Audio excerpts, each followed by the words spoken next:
Be the Light Show. I'm Denise Rizonia, your show host, and we are filming here live at the Wofford Theater in Noblesville. I'd like to say thank you to our show sponsor today, Jim Wofford, the Wofford Theater and Hamilton County Television. And I'd like to introduce you to our first guests today. I've got with me Dawn Finbloom from Make Good Decisions and Michelle Welchel of, say the name of your organization. Indiana Youth Services Association. Indiana Youth Services Association. And today is what I call one of our hard hitter episodes. We're going to be discussing the subject of alcohol poisoning specifically. So Dawn's son, Brett Finbloom, passed away from alcohol poisoning. And our hope is that we can provide you with some information that will help young people make educated decisions and hopefully encourage them to be sure to get help in situations like this. So if we can start off by maybe having some information on Brett. Tell us about your son. Okay, well, actually our nightmare kind of began in the wee hours of August 3rd. He was 18 years old, and he was getting ready to go to college. The kids were going around making their rounds, seemed like saying goodbyes to friends. It was Norm and I's 26th wedding anniversary, so we were going out to a nice restaurant. Brett agreed to take his sister on the soccer carpool, pick them up and everything so we could go out. We came home, it was about 9:15 at night on August 2nd, our anniversary. And Brett and his sister at the Center Island, and Brett, of course, was all excited we were back because that meant that now he could go out. and he asked if he could go out to see a couple of his friends over to one of them's house. And of course we said yes, that he could go. And never knowing that that would be the last time that we would see him again. And then we got the call that is what every parent doesn't want to have. What I say is worse than our worst nightmare. And about 1:45 in the morning when we got the call from a police officer, and he said that our son had been drinking. So my first thoughts are, it's like, Brett's going to be in trouble. That this is going to mess up his college. And then I got the worst news, and that was your son's heart has stopped. Paramedics are working on him. He's in transit to the hospital, and get to the heart hospital as fast as you can. So we threw on our clothes to change into some sweats or something that would work out at the hospital. I didn't dress warm enough because, being the eternal optimist that I am, I thought that it was going to be okay, that we would probably be there a short time and Brett would be revived and we'd be coming home. We wrote our daughter a note, who was sleeping, and just said, I don't remember exactly what we said in the note, but we left and went to the hospital, and then we realized that this was really bad and walked into those emergency room doors. Our son was laying right to the right in one of the rooms, and he looked okay. He wasn't talking or anything, and he was all hooked up to things. But that looked optimistic, and they told me that they had gotten Brett's heart started again. So I thought, okay, he's going to be okay. But I hadn't thought about the damage to Brett's brain yet, and that he had been deprived of oxygen for maybe too long. And then there were tests of his brain activity, and 2 tests actually that were 24 hours or so apart, and it was ultimately determined that Brett didn't have brain activity. There were tons of people that ended up coming to the hospital, really basically holding a vigil so that they could have hope for Brett, and they did. But then ultimately it was found that Brett was not going to be okay, and our son became an organ donor then. Oh, okay. That's obviously, we've been talking several times over the last few months, and I'm so incredibly sorry for your loss. As a parent myself, I do truly understand how difficult it would be to receive a phone call like that. And I also really want to commend you for the fact that you're out doing what you're doing and helping to educate young people, because this is just so important, as well as us as parents, about all of these dangers and about the Lifeline law that we will subsequently talk about here in a little while. I do also want to make it a point to mention to viewers that this is not someone clear across the country. This is someone who lived right here in our backyard in Carmel. This stuff happens everywhere. Don't think it's not going to happen to me or it was an isolated incident, because that's just not the case. I mean, the statistics we have here are staggering. Yes, they are. And please, if you'd like to share some of those, please do. Well, I wish I had known beforehand. And it was just reported a few months ago from the CDC that every day in our country, 6 people die from alcohol poisoning, just like Brett did, which is simply drinking too much, too fast. So in the matter of a few minutes, you can, even less than that, you can drink enough where your life will end. So now, on the night that Brett died, what exactly happened? There was some confusion there. Friends didn't know if they should stay or go. They thought he was okay. Right, I think everybody wants to do the right thing, so this isn't a matter of blame or anything. It's a matter of education and awareness, because I 100% believe that if his friends had understood the alcohol poisoning signs that Dr. Inglis will talk to us about today, that they would have called right away. But they didn't know how serious it was, because they've seen people passed out before. When we go to high schools, we ask students, how many of you have seen someone passed out before? And almost everybody raises their hand. So they just think they're going to be lucky and it's going to be okay. Okay. And we do want to make it a point, as you mentioned here in your paperwork, that none of us are supporting underage drinking. That's certainly not the case here. This is just to make people aware of what can happen and how to be prepared in a situation should it happen. Dawn, would you maybe Michelle, would you maybe give us some information on what Make Good Decisions is and how that's tied in with the Indiana Youth Services Association? Well, July 1st of 2012, the Indiana Lifeline Law became law. And then August 5th, 2012, Dawn Finbloom died. And so a few days after that, Senator Jim Merritt came to, at that time, Promising Futures here in Hamilton County, asking our help to get the word out about the Indiana Lifeline Law. And so, of course, we agreed. And not long after that, I think Cathedral asked Norm and Dawn to come speak, and they spoke there. And so a few weeks after that, we all came together and decided at that time that we would teach the state about the Indiana Lifeline Law, and Norm and Dawn have been a big part of that, of course. Since then, we've moved to Indiana Youth Services Association, which is a statewide organization. We are a membership agency, so we have 30 youth service bureaus across the state. We cover 84 counties and collectively serve 100,000 kids a year. And so every county that there's a YSB, and the counties that they're covering, they're helping educate those counties with the Indiana Lifeline Law. So Make Good Decisions has kind of really evolved through these years. And our mission is to educate young adults, teens, and adults and families about the dangers of binge drinking, drugs, and then Indiana Lifeline Law.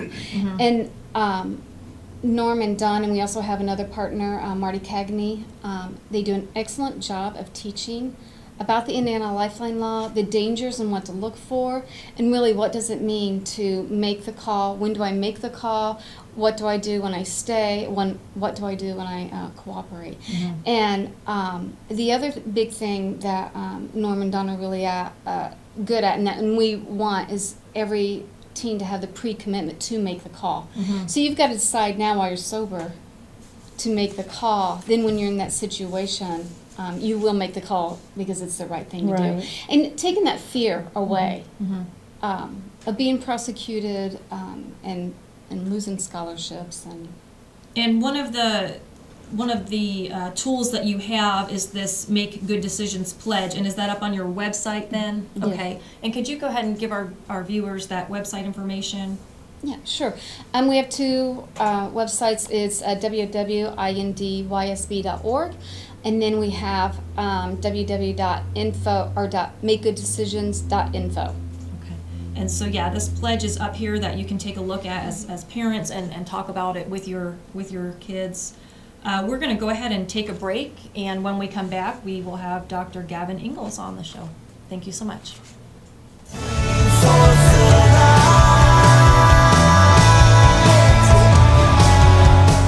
You know, when Margaret and I decided to sell the old estate here, we had only one choice in signage: Logan Street signs and banners. Conveniently not located on Logan Street anymore, but rather located on 10th Street on the south side of Noblesville.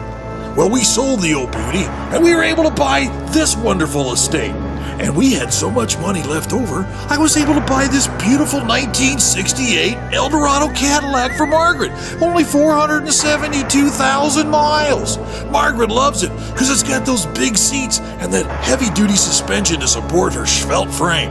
Next time you're looking for signs or banners, call old Jim at Logan Street Signs and Banners, 773-7200. Conveniently not located on Logan Street anymore. Everyone knows it's easy to find first-run movies in the big theaters. But where can you go to watch your favorite classic movies on the big screen for the perfect night out? Why rent a flick when you can rent the entire theater? Call today to reserve our 32-seat theater for your next event, or just stop by to see what's showing this weekend.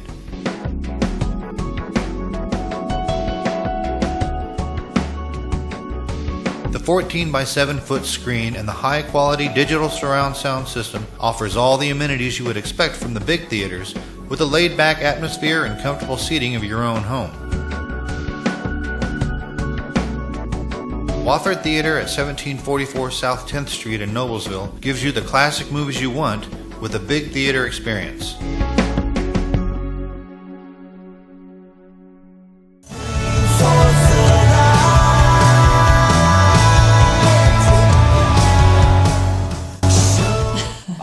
Kind of see-through. It's like he's using that solo cup. Welcome back to the Be the Light Show. I am Denise Rizzonia, your show host, and I would like to welcome Dr. Gavin Ingalls to the show. Hello. Hello. Dr. Ingalls is an emergency room physician, and he's going to help educate us on exactly what alcohol poisoning is, some of the effects, maybe what we should look for and be knowledgeable about. So there are a few things for me that are a problem as far as alcohol goes. First of all, I'm not anti-alcohol. Alcohol is not evil. I'm not saying any of that. But part of the misconception that I run into is a few things. One is people don't understand it to be a drug, which is what it is. And secondly, most people don't understand how it works. So the first part about it being a drug, it's really no accident. I mean, billions of dollars a year are spent to make sure that we don't think of alcohol as a drug, but rather Diet Coke you can't drink until you're 21. Because it's the only recreational drug that has an advertising campaign. No other recreational drug can advertise. And it's the only advertising campaign that doesn't advertise what the product does. If you watch beer commercials, they don't tell you what alcohol does. They tell you about a feeling. They want to make you happy or nostalgic or make you laugh. And because they want to have a positive association with their product. It doesn't tell you anything about what it does, which, watch the commercials for yourself. It'll pretty much answer that. Yeah. So it's no accident we don't think of it as a drug. And so the downside is it kind of makes it less of a scary element. It's not, heroin has a stigma, but alcohol is just Diet Coke you can't drink until you're 21. So it kind of makes it a little less scary. The second part is most people don't understand how it works. And for the biochemists and the physicians in the audience, this is pretty rudimentary because I want to get away from numbers and science and all of that and just kind of make it simple. If you think about the brain from the outside in, the essential life functions are in the center of the brain. That's the part that controls breathing and vomiting and the heartbeat and blood pressure. You don't have any thought process. There's nothing that controls that. It happens on its own. The outside of the brain is more of judgment, reasoning, thought, the idea that I want to move my hand to grab the cup, those sorts of things. And alcohol, if you want to think really simply, works from the outside of the brain in. So the first thing that gets affected is higher cortical function, thought, reasoning, fine motor. And the problem with it is you can't tell. Because as I always tell when I do these lectures in the high schools, the problem is if you ever ask anyone who's had any alcohol to drink if they're okay, they will always say yes. Because the first thing that goes is your judgment, your higher cortical function, your reasoning. Right. And so you're using your impaired judgment to judge your impairment, which is, I always say that several times to the kids because I like that. You're using your impaired judgment to judge your impairment. So in your brain, everything's perfect. Everything's working really well. I'm very clever, very funny. I'm the most charming person that there is in this party. And so in their head, everything's okay. The problem is, it's not. I mean, if you've ever seen anybody who's drinking or been around, you can see they are goofy, they lose their inhibitions, they start saying things that they maybe normally wouldn't, they start to slur their speech. And as you move along with the more alcohol that you drink, you start getting deeper and deeper into the brain function until you get down into the coordination, which is where you see people, the sloppy drunk, where they're staggering around because they could still move their arms and legs, but they're not moving them in a coordinated fashion. So they're falling over and they're not able to balance very well. And then you start to get into the vomiting and the drowsiness, and that's where you start to get into danger. And it's interesting because, again, because alcohol is not thought of as a drug, we think of it more as Diet Coke. When people pass out, you'll actually hear someone say, oh, they've passed out, just let them sleep it off, as though they're blissfully resting until the next day arrives.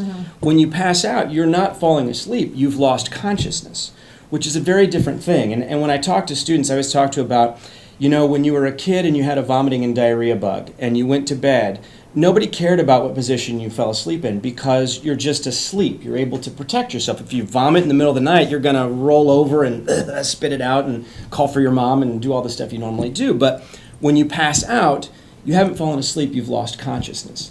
And that's why everybody says, oh, well, you're supposed to leave them on their side or on their belly, preferably on their side, so when they vomit, they don't choke themselves. Well, if you really think about what you're saying is that person is unconscious and unable to protect their airway. So if they're laying back and they throw up, it sits in their airway until they breathe again, and then they suck that stuff down into their lungs, and you aspirate and suffocate, and there's all sorts of other problems.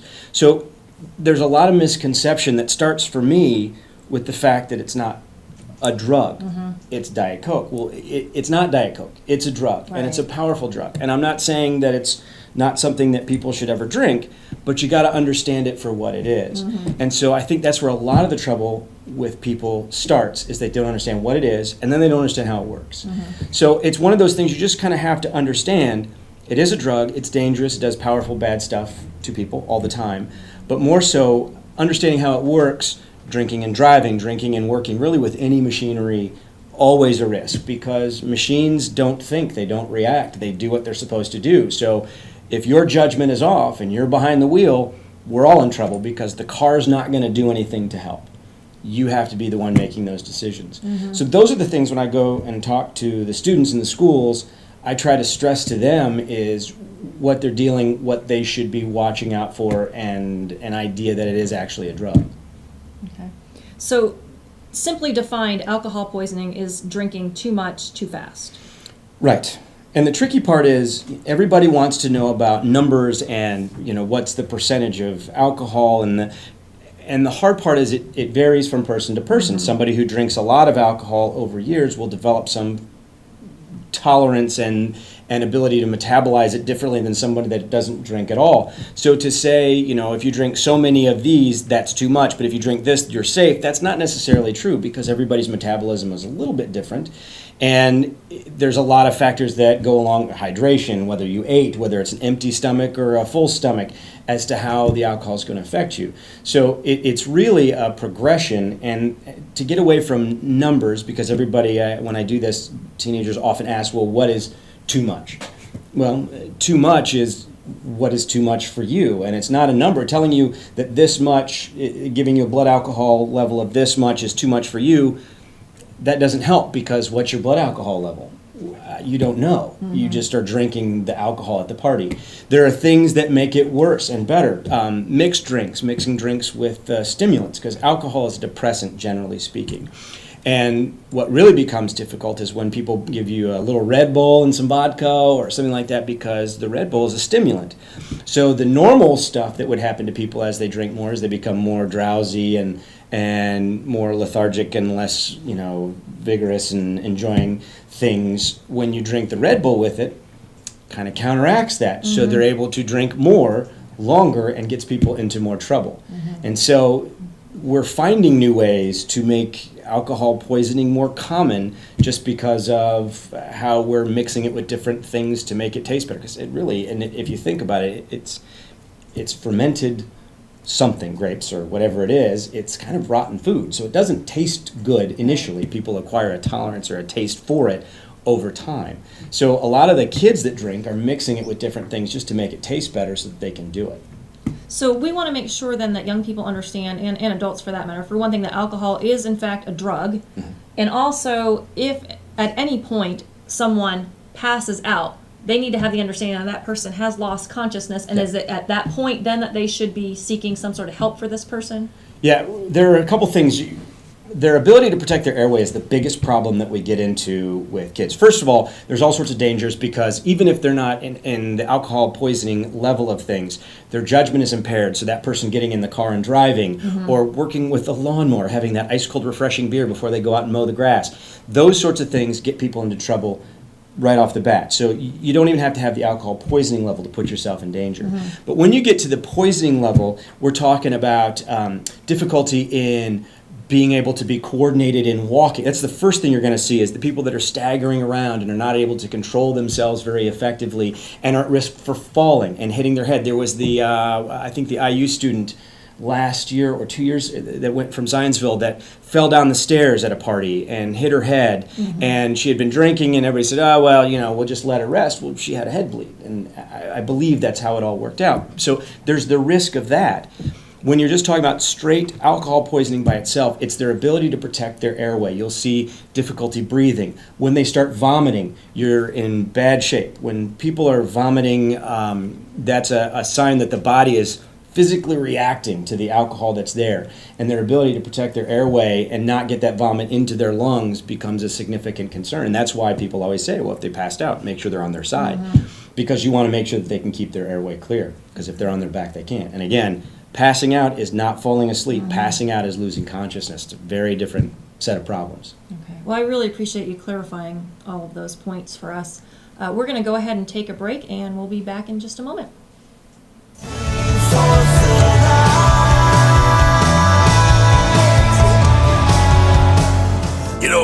When Margaret and I decided to sell the old estate here, we had only one choice in signage: Logan Street signs and banners.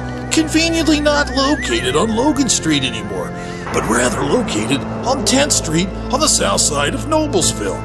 Well, we sold the old beauty, and we were able to buy this wonderful estate. And we had so much money left over, I was able to buy this beautiful 1968 Eldorado Cadillac for Margaret. Only 472,000 miles. Margaret loves it because it's got those big seats and that heavy-duty suspension to support her svelte frame. Next time you're looking for signs or banners, call old Jim at Logan Street Signs and Banners, 773-7200. Conveniently not located on Logan Street anymore. Everyone knows it's easy to find first-run movies in the big theaters. But where can you go to watch your favorite classic movies on the big screen for the perfect night out? Why rent a flick when you can rent the entire theater? Call today to reserve our 32-seat theater for your next event, or just stop by to see what's showing this weekend.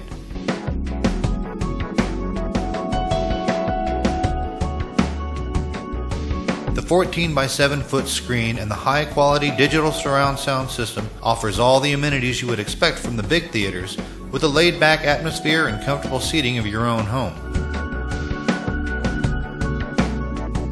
Wofford Theater at 1744 South 10th Street in Noblesville gives you the classic movies you want with a big theater experience.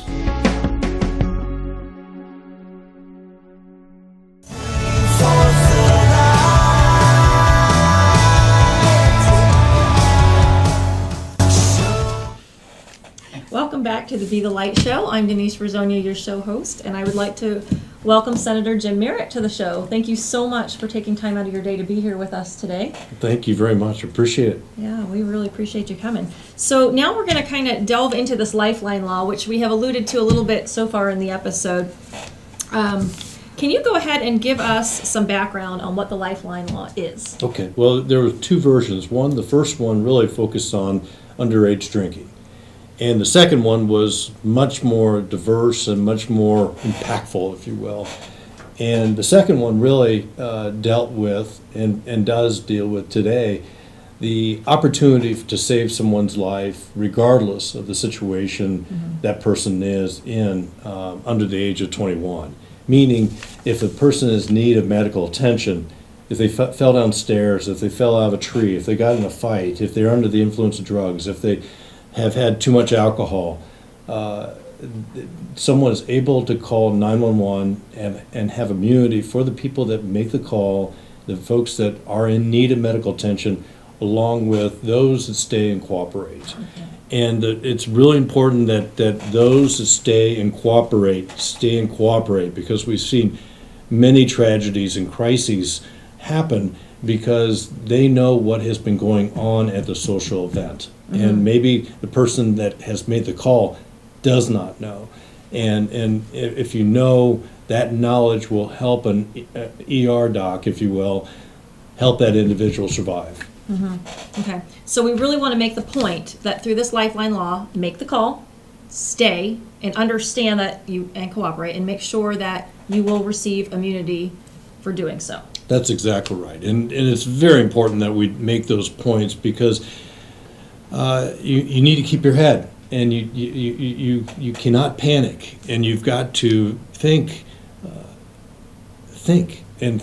squarely and think calmly. And these are seconds that you can't get back. We want someone to make a good decision and not have their last decision be a bad one. Absolutely. And so now you mentioned this does include other drugs other than specifically alcohol. It's in need of medical attention. If someone is having an overdose from heroin, if someone has smoked too much marijuana, if someone has been at a pill party that we've seen in northern Indiana, where two brothers passed away because no one knew that they had been taking the pills at this party. They went home and didn't wake up the next morning. Wow. And so it's very important that people are at this social event, are cognizant of the fact of who is there, what is being consumed, and how they can help the individual that will end up helping them. Okay. And so how's the law helped so far that you know of? Well, anecdotally, our team, our Make Good Decisions team, in relationship with the Indiana Youth Services Association and the Finblooms, we're a team. We've talked to almost 50,000 people in 3 years. Wow.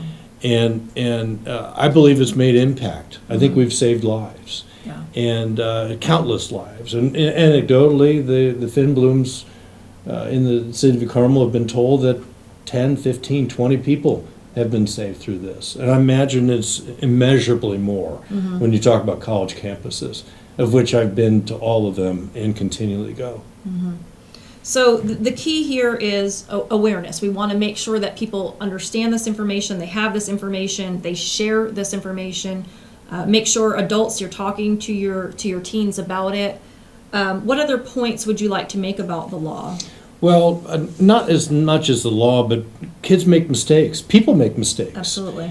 And you just think of a college freshman, 17, 18-year-old, first week or two on campus, mom and dad aren't there, the world is their oyster. Yeah. Now, in regards to the law, kid walking home from a bar or from a date, under 21, has had too much to drink, he sees someone that has stolen a car. Do I call or I do not call? Am I going to get in trouble if I call? Make a good decision and call because you have the immunity. A person is a victim of sexual assault and they're under the influence of alcohol. Now, if I call and they know I'm drunk and I'm under 21, I'm going to have more problems. Make the call. Make the call. And it all depends on staying calm and making a good decision and possibly saving someone else's life or your own life. Absolutely. So one of the points on the Make Good Decisions information that we were kind of talking about earlier is this no friend left behind. We want to make sure that young people stay together before they go out, talk about having a designated non-drinking friend, but make sure that you stay together and say those 4 words, that no friend will be left behind. Just make sure that you guys are staying together. We want to make sure that people understand not to try to give this person medical attention, but they immediately make the call, get the help, and that they understand specifically to stay and wait. I think that makes a lot of sense, and I'm glad we're emphasizing that these days. I've got 3 kids. They're not kids anymore. They're 22, 22, and 26. But I can tell you, they use Uber and they stay together, and they think on their feet, and they proactively plan their evening of what their transportation is, who they're going to be with, and where they are going to be. And it's very important for lots of reasons, including having fun and understanding what the limits are and where you're going to be and who you're going to be with. Yeah, absolutely. I can say that I don't think at college age I was thinking quite that clearly about those Well, decisions. we as aren't. made them. The circumstances these days are a lot different. On college campuses, when I was there, it was keg beer and keg beer only. And that's no longer. And it's gone towards handles, it's gone towards spirits, it's gone towards heroin, and it's gone towards pot. It's a more dangerous world these days for many reasons, including those. And it's a different world today, and it's a meaner world. Yeah. It's a scarier world. It is, and I'm a parent myself. I mean, I've still got some time before my guys go off to college, but I know, even Brett's story, we've already sat around as a family and discussed it, and we're trying hard to go ahead and start emphasizing these points now, even at my kids' ages, which are 13 and 10. So hopefully some of this sticks, it makes a difference. I'm absolutely certain that you guys are saving lives through this. And We had a drug awareness event last night, and we had a sixth grader talking to us about his knowledge of drugs. wow. He wasn't an addict. He just had a lot of questions, and he came with his mother and father. And so, in this age of social media and communication, you have to understand that everyone knows. Yeah. Everyone knows, and you're bombarded with a media, bombarded with a message society. And I was flabbergasted by this young man of how mature he was and how knowledgeable he was about drugs and how to stay away from them and how to pick your friends. And he's lost his innocence, but you're kind of glad he has. Yeah. And so it was an eye opener for me. And that young man is going to grow up and be an outstanding individual in our society. Maybe somebody that's 10 or 11 years old doesn't have that much information and needs it. I've always said that I would go to any school, including 6th, 7th, or 8th graders, because it's hitting them at a very young age. People are having to grow up pretty quick these days. Yeah, absolutely. Well, thank you again so much for all of this wonderful information, for your time today. I want to again thank our show sponsors, Jim Wofford, Wofford Theater, and Hamilton County Television, and hope that you will join us again next week. Thank you so much.